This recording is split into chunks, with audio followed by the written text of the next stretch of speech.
Hello and welcome to today's webinar, Preparing the Next Generation, Smart Succession Planning Amid IHT Changes. My name is Matt Conradi and I'm Deputy CEO and Head of Advisory at Netwealth, and I'm joined today by my colleague Lily Ball, who's one of our client advisors. We know this is a really pressing topic for lots of clients at the moment.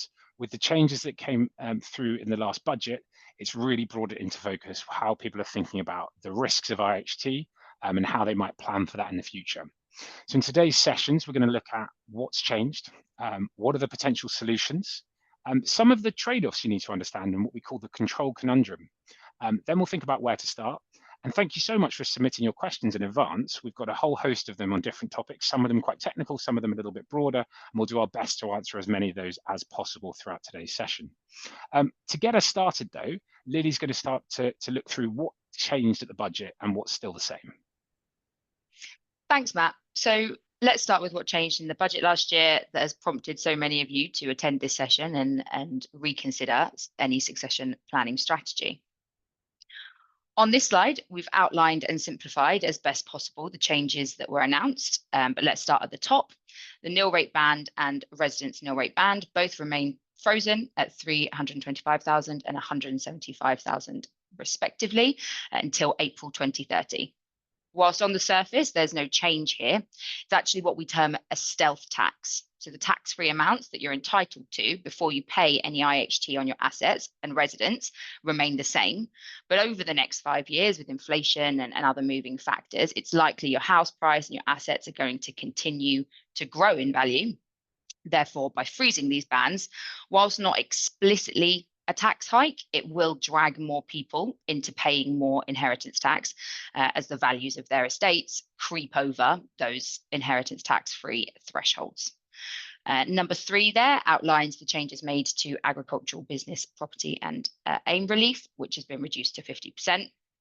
And then jumping to number 5, being one of the biggest changes that will impact a lot of people, is pensions now included within the scope of inheritance tax from April 2027. And number 4, the 7-year gifting rule remains unchanged, but many people whose strategy previously was to leave pensions untouched or draw on them last if they possibly could, so that they could pass to their beneficiaries free of inheritance tax, and now having to reconsider their succession planning and strategy. And the gifting rules being unchanged plays a big part in this, and we'll touch on that in a bit more detail later in the session. But to essentially sum up the changes made in that 2024 budget, more people will pay more in inheritance tax as a result. A focus for a lot of people in the changes in those announced is pensions. So throughout our working lives, we build up pension pots that we contribute to ourselves and also are being contributed to by our employers with the aim of providing an income once work stops and we retire. They're really important pots, and so now I wanted to clearly outline what has and hasn't changed with respect to pensions, with the main takeaway here being that they're mostly unchanged and still a great savings vehicle for retirement, even if perhaps they're not as effective as passing wealth on to the next generation now as they were previously. So looking at the left-hand side, what didn't change? The lifetime allowance wasn't reinstated. This was removed by the Conservative government previously, and Labour did say at the time they would reverse this when they got into power, but they have not. The 25% tax-free cash remains intact, as does the income tax relief individuals receive on their contributions and the tax-free growth within the pension wrapper. So all of that means that pensions are still a great savings vehicle for your retirement. What has changed is that now pensions are considered part of your estate for inheritance tax purposes. And I'm going to walk through an example on the next slide of the proposed impact that this might have. So let's look at the case study here of Amir. Amir is 80 when he passes away. He has £400,000 in a pension pot, and the rest of his estate is valued at 1 million. His expression of wish form on his pension dictates his grandchildren are his beneficiaries, and they can then, their options is to take this as a lump sum or any type of pension income. Now let's look at the top table on the right-hand side, which shows Amir's positions as rules stand today, noting that any changes to pensions come into effect from 2027. So we have an estate of £1 million, the £400,000 pension not included for the inheritance tax calculation, less Amir's nil rate band means his taxable estate is £675,000. 40% inheritance tax on this is £270,000 in inheritance tax. Now, looking at the table below, let's then reassess the position from April 2027 onwards with the proposed changes to how this will be calculated. Amir's estate value has gone up by £400,000 as his pension is now included. So the total estate is now 1.4 million, where it was 1 million, less the nil rate band as before, and the taxable estate for inheritance taxes is now over £1 million. Do the 40% inheritance tax calculation on that, and the inheritance tax due is now £430,000 rather than the £270,000. And we can see a proposed split there on how much inheritance tax might be due from his pension and non-pension assets. So we can see the estate on which the inheritance tax is calculated has increased as it now includes the pension, and so the inheritance tax bill goes up, and more people will be paying more inheritance tax as a result of these changes to pension treatment. As Amir has passed away after the age of 80 as well, his beneficiaries, in this case his grandchildren, will have to pay tax at their marginal rate on withdrawals. So there'll be tax on their withdrawals from Amir's pension, as well as the inheritance tax charge, now meaning that they have less of the pension passed on to them in the first place. So those is a quick walkthrough of the changes to pensions and the potential impact. I'm going to pass back over to Matt now quickly to just touch generally on rules of inheritance tax and other areas to be aware of. Thanks, Lily. So we can see there's definitely some things that have changed, and this is going to impact some people. I think the first thing just to highlight again is that these rules come in April 2027 for pensions, and for business property relief and agricultural property relief assets that comes in April 2026. What's the state with regards to inheritance tax now? I think the first thing to keep in mind is that everyone gets a nil rate band of £325,000. So for a couple, that's £650,000. And with regards to some planning elements, you should be aware that this refreshes every 7 years. So if you were to gift some of that away, once that gift moves outside of your estate, and we'll talk about how potentially exempt transfers and gifts work, your nil rate band essentially refreshes. So this does play into the idea of perhaps doing some inheritance tax planning as little and often, rather than trying to do everything in one big bang. And we'll again touch on the pros and cons of that through time. The other allowance that you get is the residence nil rate band.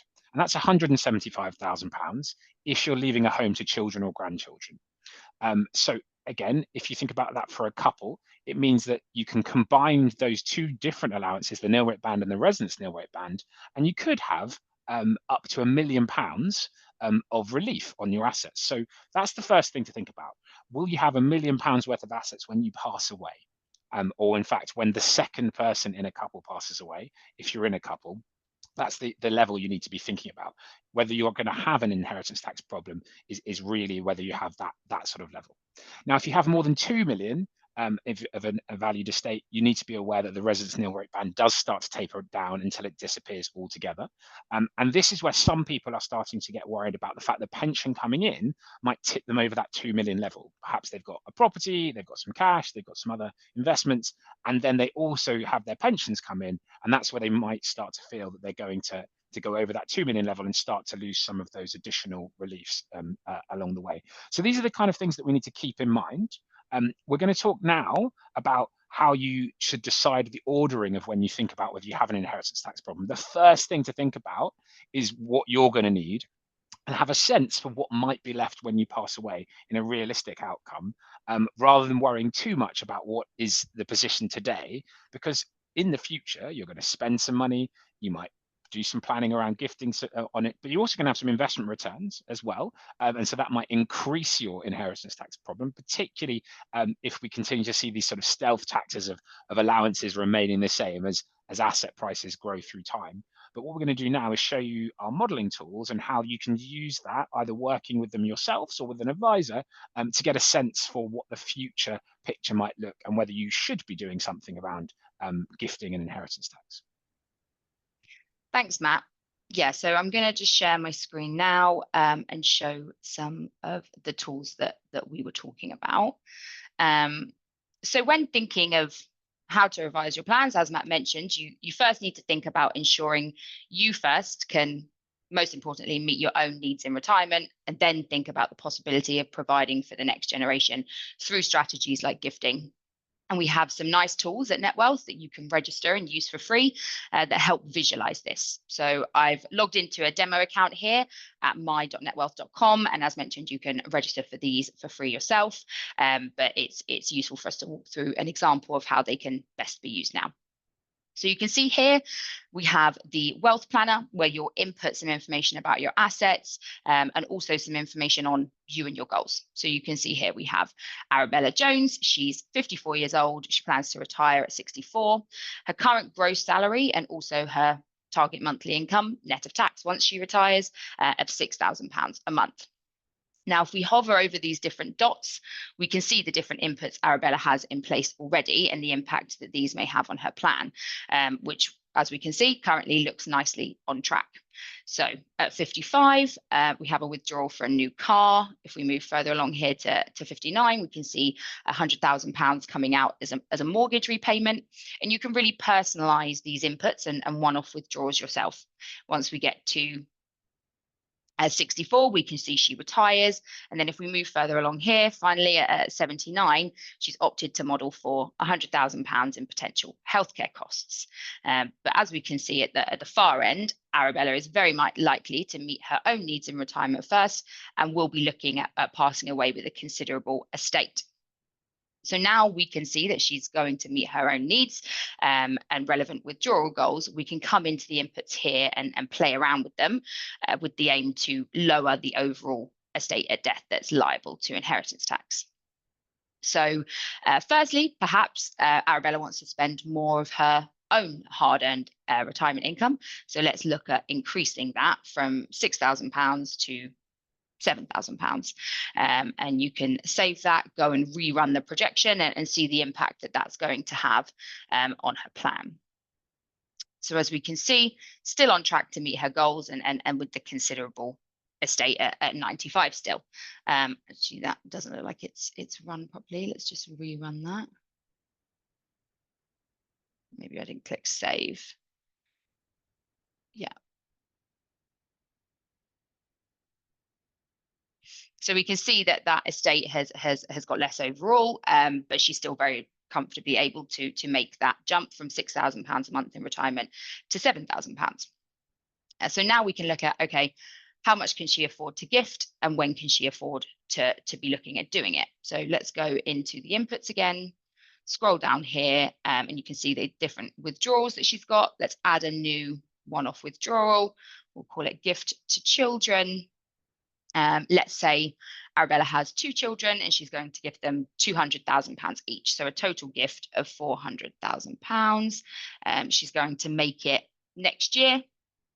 And the reason for that is she's going to do it sooner rather than later. Firstly, get the 7-year gifting clock started and ensure it's not counted as part of her estate for inheritance tax when she passes.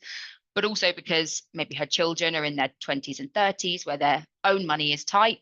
Their money is being used to pay for their own childcare, paying their mortgage, for example, and so their disposable income is low. And so these funds that Arabella is going to look to pass on are going to have more of an impact in helping her children if she gives it to them in their 20s and 30s, perhaps, rather than their 50s, when maybe they've paid off their mortgage, they don't have financially dependent kids anymore. So let's save that in there.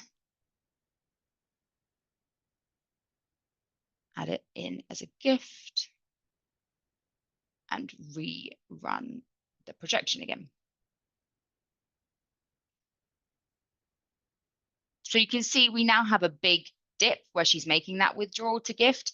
And this actually might then be impacting her own ability to meet her own goals and income needs. So we might look at this and see that the plan now looks a little bit off track and it might need more attention, and realize that maybe that is too much to be looking at gifting in the first case. So you can come in here, edit that. We'll change it from £400,000 to £200,000. So £100,000 per child now, instead of the £200,000, rerun that projection. And then here we can see rerunning that it's not impacting her overall plan anymore, aside from leaving less of an estate at the end that might be taxable. And her children receiving the inheritance that they would then get earlier can sometimes be a nice way to think about it. And they're receiving it at a time where it might have the most impact. And she still has enough to meet not only her other one-off withdrawal goals, healthcare needs, and everything else that she's put in, but her own retirement income requirement on a monthly basis up until age 95, where we model to. And it doesn't then have to stop there. Arabella can reassess later in life once the picture on assets, her spending in retirement is a bit clearer, whether she has the ability to make another gift, and it can be an iterative process. And these tools just really help in looking at your overall asset base, what is where, and then assessing what I have saved up or I'm projected to have saved up by the time that I retire. Can I comfortably meet my own needs? And we model to age 95 on this for prudence, and then put some inputs in for gifting as an inheritance tax strategy. Look at when it might be most effective, how much you can afford to do, and when. So yeah, do sign up to use these tools at my.netwealth.com, have a play around with them in your own time. And we can, of course, take some time in the one-to-ones that you'll have been offered to book in going through. So thank you to everyone who has so far. Those who haven't, we'll be recirculating a link to that. And you can always reach out to us directly via email at advice@netwealth.com. And we can just use those sessions to run through these projections and your own personal circumstances in a bit more detail. But now I'm going to hand back to Matt, who's going to talk a little bit more about gifting and other options that are available, like trusts. Thanks, Lily. Exactly as Lily said there, the first step is to understand what you need for your lifetime. Understand if you can afford to gift more. Think about some of the different variables that are available. One very valid option is to think about spending more in your lifetime. And we sometimes see people think about doing that in a way of spending with their children. So maybe you take your children and grandchildren on a holiday each year that is an additional expenditure than you would have had in your core part, but you get a memory that you share together. And that's a valuable thing that you can do. And that's a very sensible way to mitigate some of this. It also plays into when to give the gifts and the control, which is what I'm going to talk about a little bit more now. What we know is that you have a 7-year clock for gifting if you make a potentially exempt transfer. So this is the idea that if you give some money away, you can give as much as you like, but it only goes outside of your estate after 7 years. So doing that sooner makes more sense for you. It's more likely that you'll live 7 years if you gift sooner, but it's also much more likely to be more impactful for the people you're giving it to as well. This chart here just looks at average UK household wealth by category and age group. And what we can see is that wealth tends to peak in your 50s and 60s. And that makes sense. You're building up your retirement savings, some of the other day-to-day expenditures that perhaps are most difficult when you're dealing with educational costs or paying for your home as well, mean that once those drop away, you build up a bigger pot.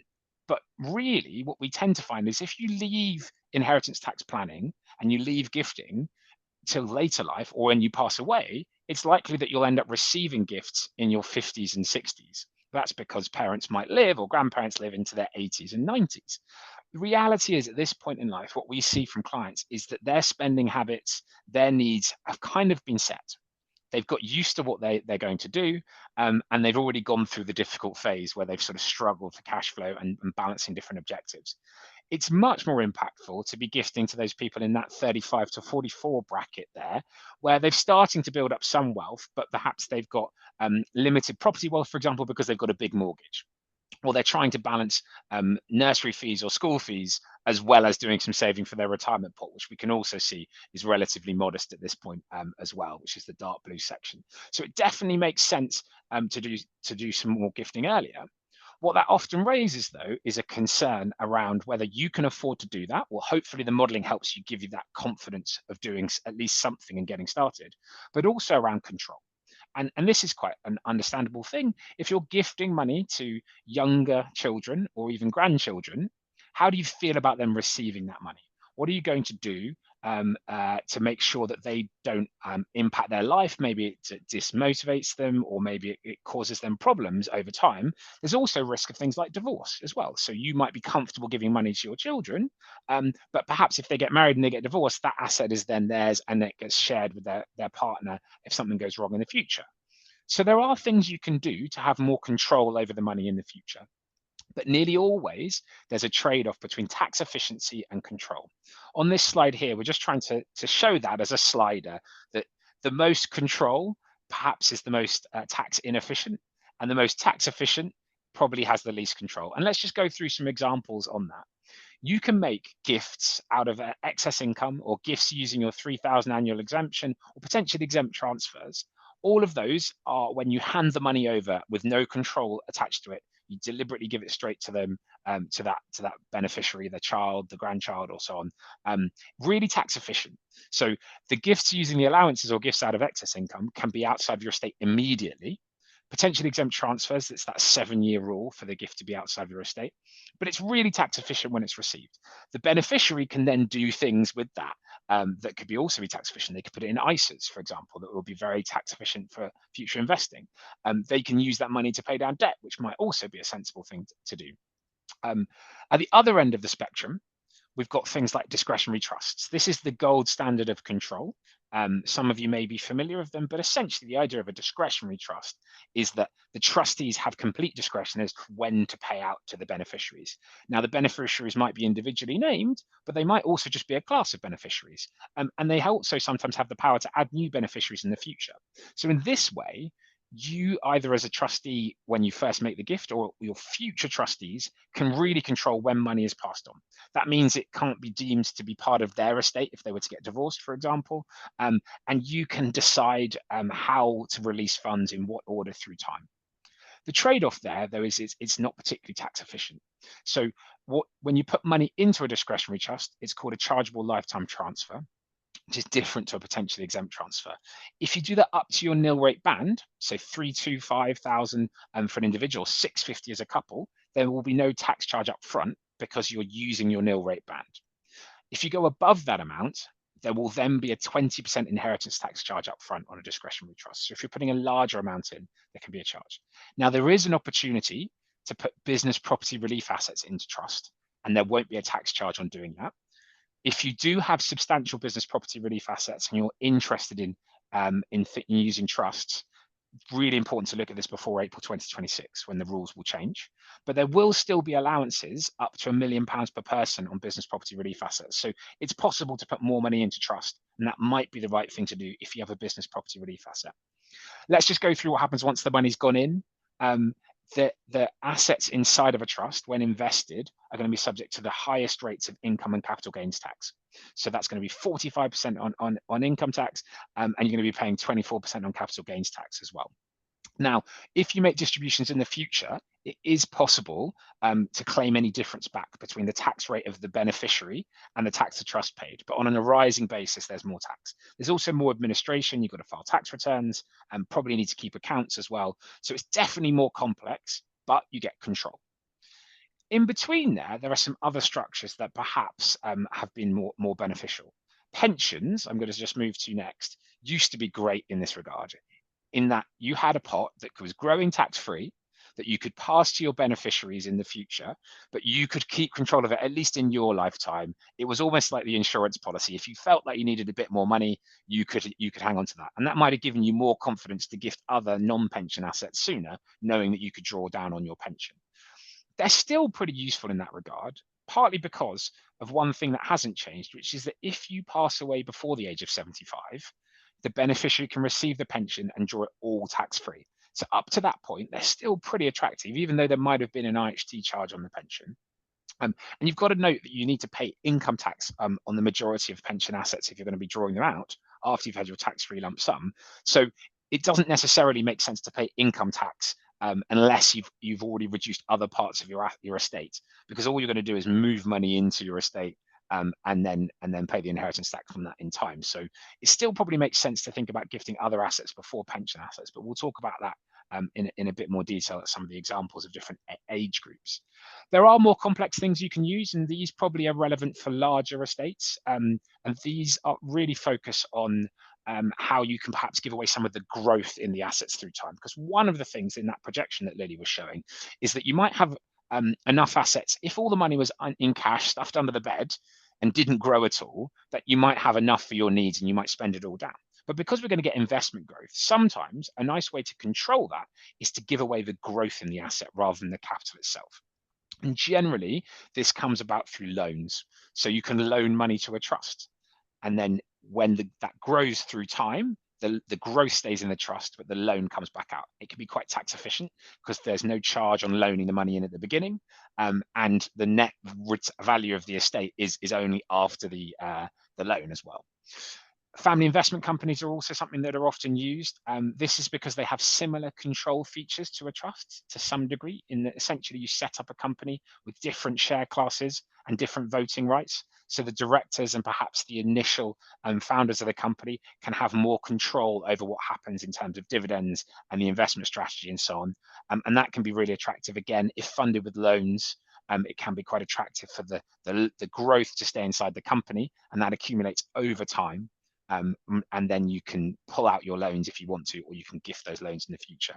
I think that's really relevant for people that have £1 million plus of capital that could be left for long-term growth in the sort of 10 to 15 years. So they're more complex, they have more administration associated with them, but they can be attractive for those that have larger estates to think about as well. So those are the sort of trade-offs that we're thinking about between those different parts. What we often find is that there's no one right answer. It's a balancing act between the different parts that you should be thinking about. You should do some regular gifts. You should probably do some potentially exempt transfers. And it might be right to put some elements of the assets into something with more control. So you might do a nil rate band discretionary trust, so you don't pay an upfront tax charge. And you might do that every 7 years. You could use things like bear trusts for grandchildren as well. If you're a grandparent and you gift money to a grandchild, um, essentially that will then be taxed upon the child. And while they're under 18, they might not have any other sources of income and capital gains. So it essentially can be invested tax-free, but you can spend it for the benefit of the child. So we see that a lot as a sensible way to perhaps for grandparents to help with school fees or nursery fees, because you can spend it for the benefit of the child. And therefore, perhaps if you're worried about the child as they get older, you spend it all before they turn 18, or you can leave some money to them in an efficient way. And that might sit nicely alongside a gift to the parents, but you're essentially gifting to the parents if you do a bear trust to fund education for their children, because you're removing the expenditure they would have had to have put out for that as well a long time. But the benefit of gifting up front is that it starts the clock from a potentially exempt transfer perspective. I think the other thing I wanted to just touch upon is how you might think about if you are going to do straight gifts, how you can help to make sure that you're more likely to get better outcomes. So without explicit control of, say, a discretionary trust or the share structure inside a family investment company, there are things that you can do to make sure that the beneficiaries of those gifts don't necessarily spend it in a way that you didn't want them to. The first is educate them. If you start by giving them an understanding of investing, why that's beneficial through time, why not just spending it right away in the short term is a great idea, that can really help. It might be that you help educate them around some tax wrappers, for example. So it might be that you encourage them to put it into an ISA and you give them money every year to go in an ISA. Or you make pension contributions for them as well, which can be really tax efficient because they'll get income tax relief against their own income at that point. And in some way, you get a little bit more control there because the money's locked up until they're 55 or likely 57 by the time they retire as well. The other thing you can start to do is tell them it's for a purpose. And what we tend to see with clients is that if you give someone some money and say, this is going to be for you to buy a property, or this is to fund school fees for your children, most people follow that wish from the person who gave the money to them. So in most instances, actually just giving it a purpose, that helps. Now, our platform is actually designed to help with that as well. So you can give them some money. Perhaps they join the network. So if you're familiar, we have this concept of the Netwealth network where you as an individual client can then bring in other friends and family to your network. They have a lower minimum threshold for investing. It's reduced down to 5,000, and you share the benefits of of fees rates dropping as well as your assets overall grow. But you can also then say, okay, I'm going to give you some money to invest in an account, and we're going to set the time horizon for that with a goal, and we're also going to name it. So we might call it property purchase in 10 years' time. And that starts to set the tone for them why we're investing. Okay, well, we're going to take a little bit more risk because it's a longer term investment, and you've given it a purpose in the future, which I think can really have an impact in terms of setting the tone. So it's not explicit control. They absolutely can take that money out and spend it, but you're actually setting the parameters around them, which makes it more likely they're going to do that. The other thing is giving them a sense for the values that you have, what the money that you've spent time building up is going to be used for, and what's acceptable and what's not acceptable. So you can say to them, I'm going to give you this money and I'd love you to spend it on refurbishing your house or moving home or paying down your mortgage.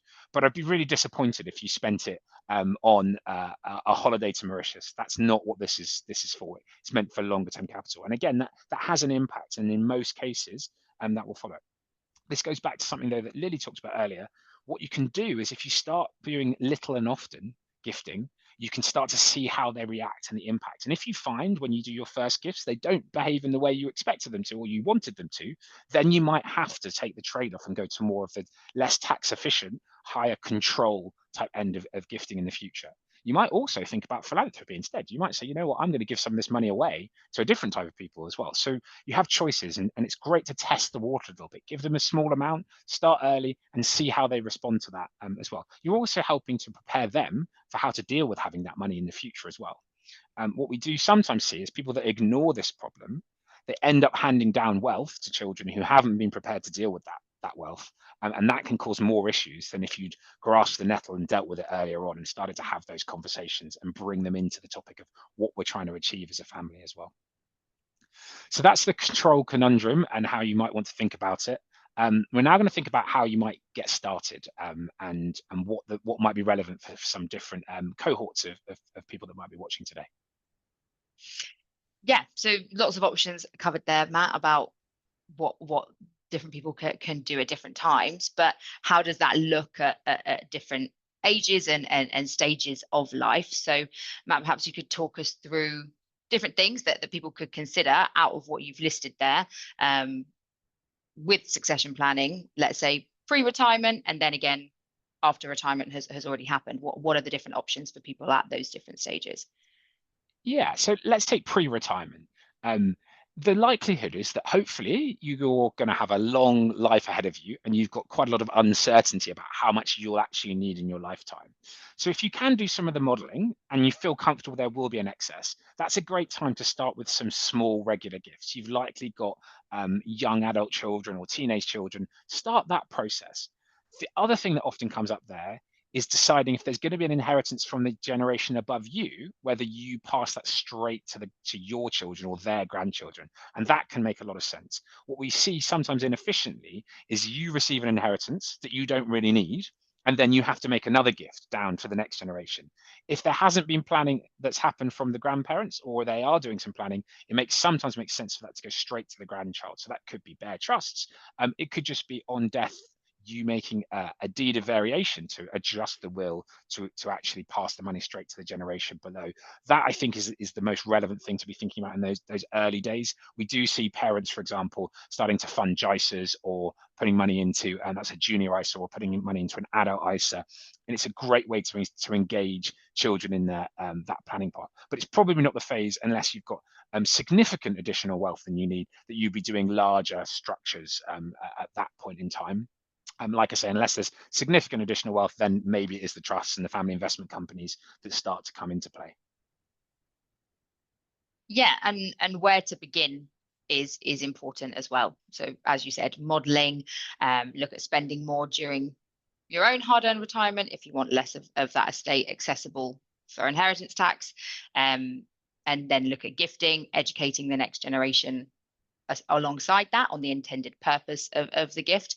We do lose control over how it's spent, but starting that sometimes awkward conversation on money and educating the next generation on things like the power of compounding, the intended purpose of the gift is important and can help when having to relinquish some of that control. And as Matt said, testing the boundaries, start with smaller amounts, see how they react, and then knowing that hopefully those funds are moving into capable hands and will be used for that intended purpose.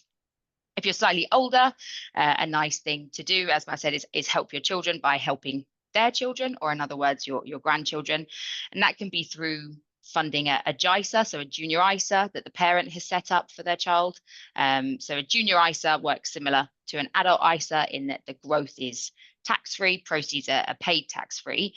There's a lesser allowance of £9,000 per tax year per child. And although JISAs have to be set up by a parent, a grandparent can then look at funding it.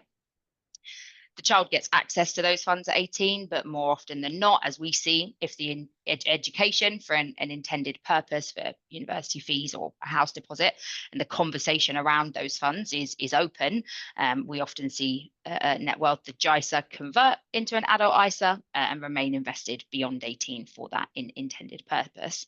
Matt also touched on bear trusts or junior GIAs, and that's another way to look at funding accounts for grandchildren. It's a bit more flexible than a junior ISA, and there's no limit on contributions or how many can be opened on behalf of a child. And then the funds put into a bear trust, as Matt mentioned, can be accessed at any time for the benefit of the child. So, for example, school fees, it's a bit more flexibility there, but the child will also get access to those funds at 18. The difference, as Matt mentioned, is the returns with a bear trust are going to be taxable, and that's why there's no contribution limit. But there is that nice financial planning point when a grandparent or anyone other than a parent is setting up the bear trust, and they can use the trust to make use of the child's annual allowances for income and capital gains tax. But that's not the case if the settler of the bear trust is a parent, but it will be for a grandparent. Contributions that you'd be looking at making as well could be counted as a regular gift out of excess income, and so outside of your estate immediately if the necessary conditions are met. But I think Matt's going to talk a bit more about regular gifts a bit later on when we get to some of the questions. But finally, thinking about financial planning as well and talking to an advisor, getting some formal cash flow modeling, when to gift, most tax efficient way to release the gifting funds, how much can you afford to gift, now incorporating pensions into the retirement plan if previously you might have been looking to leave it untouched. And I think Matt's going to talk a little bit more about the financial planning offering that we have at Netwealth now. Thanks, Lily. Absolutely. So we've shown you some of the modeling tools which you can access yourself, or you can work with advisors to get some more support in the more specific areas, because it really is quite personal as to you as the right thing to think about. And it's probably a two-stage process of what do you need for yourself through time. So what's the right amount of income you can draw? What should the drawdown strategy be in a tax efficient way? And how should you be invested for that through the future? So that might involve some bespoke cash flow modeling, some recommendations of how to structure your different investments into the future so you know where to get started. Then we might bring in the estate planning and investing for things like children in the future as well. And this is where advisors can really help you think about that. We have a couple of different ways that you can work with advisors on that. You can either do it on an ongoing basis or a one-off basis. So we sometimes find, and we think it's really important to offer this, that people aren't looking for ongoing advice. What they're looking for is an initial review.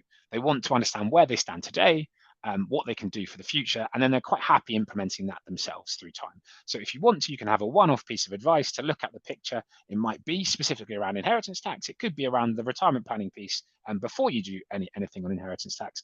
And you'll pay for that on an hourly basis. It's £200 an hour, including VAT, and you pre-agree the scope in advance. So you know what you're signing up for and what you're going to get back afterwards. Some other clients will like ongoing advices. And this is generally when you're an investment management client at Netwealth as well. And then what we do is we do regular reviews with you every 6 months. We'll cover a lot of the similar topics, but it might be that we implement them over time. As rules change, we'll adjust the strategy. So our ongoing advice clients right now, we're talking to them about whether they should be drawing from their pensions.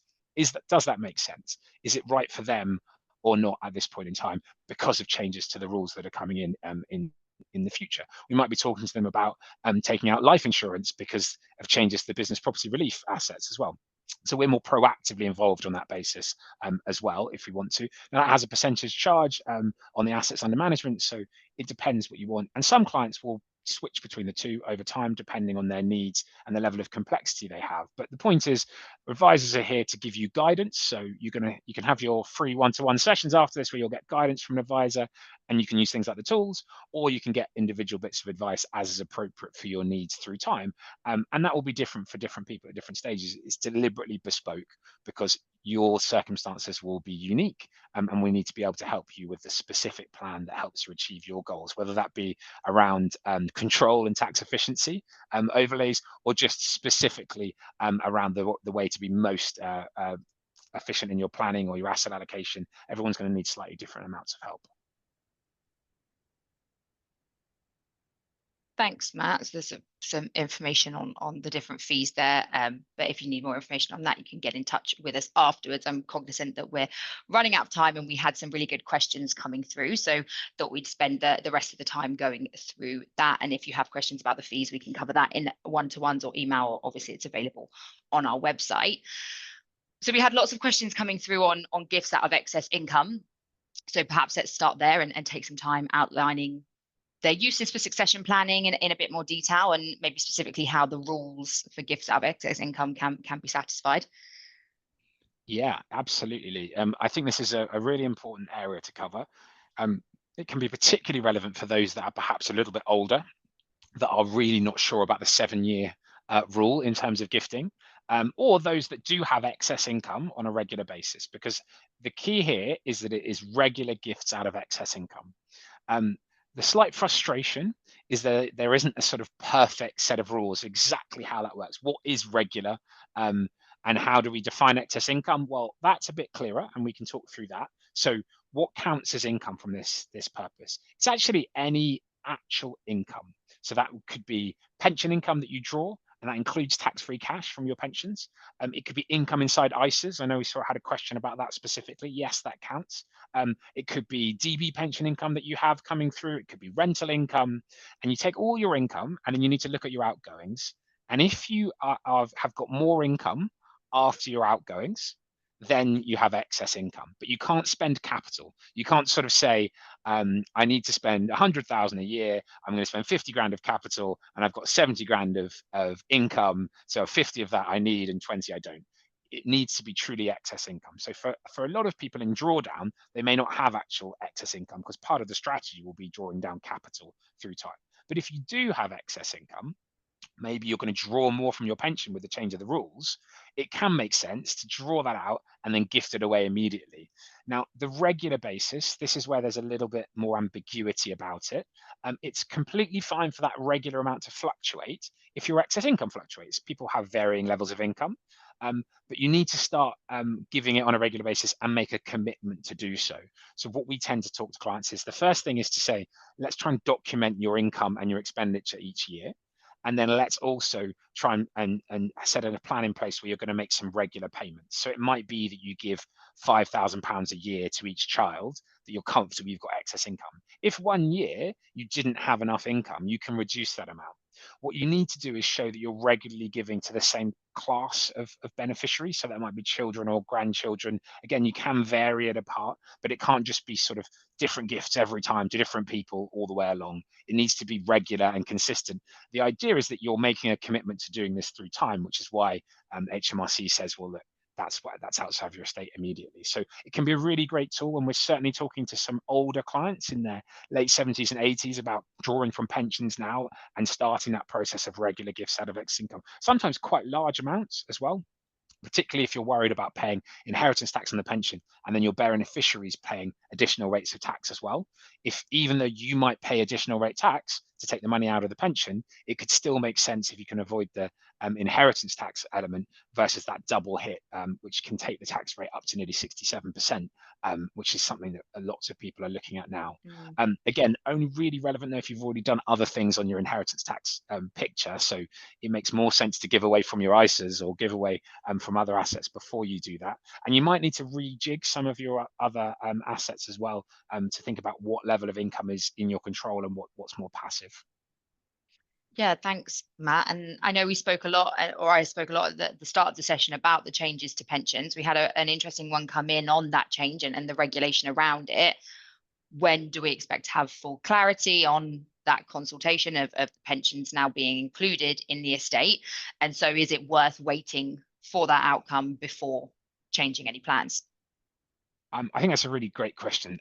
I don't know when we're going to have full clarity on it. We haven't been told when the initial legislation is going to be proposed, and it will still take time to go through Parliament. I feel pretty confident that they are not in a position fiscally, the government, to row back on this particular promise that they're going to do. So I think it's highly likely that pensions do remain inside your estate for IHT. Now, that's not to say that can't change again in the future, but we should remember that this only came in 2016, 15, 16 with pension freedoms. And so I think you should plan on the basis that that will happen. But if you've got more technical questions about how it will work, how your maybe a 10% gift to charity, which reduces your IHT bill from 40% to 36% will work, how loans in your estate might be treated against the pension, that you're going to need this specific legislation for. But if you're generally thinking about your planning, this is a great time to think about whether you're going to have excess assets, including the pension. And there may be an opportunity. What we are seeing for some slightly younger clients who perhaps haven't had their state pensions kick in yet or other guaranteed income kick in, they're starting to draw a bit more from their pension than they would have done otherwise. So they can do that at lower tax rates than they would have to in the future as well. So I would say we don't know exactly when it's going to come in, but it shouldn't be a reason not to start any planning. But particularly if you've got those more nuanced questions or parts, we do need to wait for that final bit of legislation to be able to comb through it. And I suspect there'll be lots of clarifications required by HMRC because it's going to be really technical on how it's actually going to work. Mm. And you mentioned there as well charitable giving. So we often talk about inheritance tax in the context of children and grandchildren and passing wealth on this way. But we did have a question in about what if people don't have children, what options and reliefs might then be available to them? Yeah, well, so I think giving to charity is a really interesting point, whether that be because you don't have someone you want to give your money to, or because you want to use it as a guide and a tool to the family members that might receive capital in the future about your values and what's important to do with the overall capital that you have. Um, I think doing that sooner is also a great thing. So if you don't have beneficiaries, the real plus of giving your money away earlier is you can get income tax relief and potentially capital gains tax relief on a gift made before you pass away. It's reducing the value of your estate as well. But you also get the benefit of being able to enjoy that gifting. So it might be that you are seeing the benefits of passing that money on to a local charity. You might be building up something called a donor advised fund, which is a sort of separate charity account that you can build up through time when it's tax efficient to do so, and then make those gifts. That could be part of your plans in retirement, that you're going to do some philanthropic work and you're going to fund some of that by passing money on. And as I said before, we've seen examples where families that have larger amounts of wealth then sit down with their children and say, okay, how are we going to give this money to charity? We're going to allocate a portion of our wealth that we don't think we need because we've got enough money for you to get education, to get housing, and so on. We're going to give this money away. How should we do that? What do we care about? What are the principles that are important to the family? And if you start that kind of conversation, it's much less likely that the other money is going to be frittered or wasted in a way that you're not comfortable with as well. So I think philanthropy is a really good way to do it. It can be in larger scale or smaller scale. Things like CAF are a great way to do it on a smaller scale if that's the appropriate thing for you. Yeah, and then maybe finally to wrap up as we're running low on time, in that control conundrum, you mentioned and touched a bit on family investment companies and different trusts. We did have a question in, when should people think about setting up that family investment company as opposed to a trust? Yeah, so I think if you are more focused on control, and if you're really worried about control, then a trust is still the best option for you. A family investment company can give you some protection there, but for example, in divorce, it doesn't give you full protection. If your children have shares and they have value, they can still get value into their estate. But I think a family investment company can be a really nice vehicle to consider. Again, you do need to have a slightly larger value of estate that you can commit to leaving in that structure for a long time, because there is tax inside the company. You're going to pay corporation tax, you're going to pay dividend tax to take the money out as well. So you need to be comparing that in a sensible way into the future. But I think it's about balancing the two. And we do see people use a combination. So it can be that you can even have a trust that owns shares in the company. So I think it's a question of firstly identifying, do you have enough additional capital that's an appropriate strategy? Do you have a control need because you don't want to make it in just a straight gift? Then you can start to look at the structures and compare the different ones that are appropriate for you. And that's the kind of conversation we're very happy having with clients through time.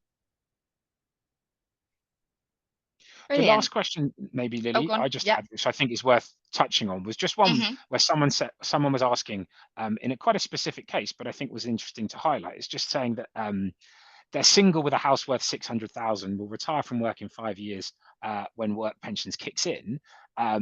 And they currently have a £280,000 defined contribution pension. They've got one son who will inherit, and not sure how to minimise AHT under those circumstances.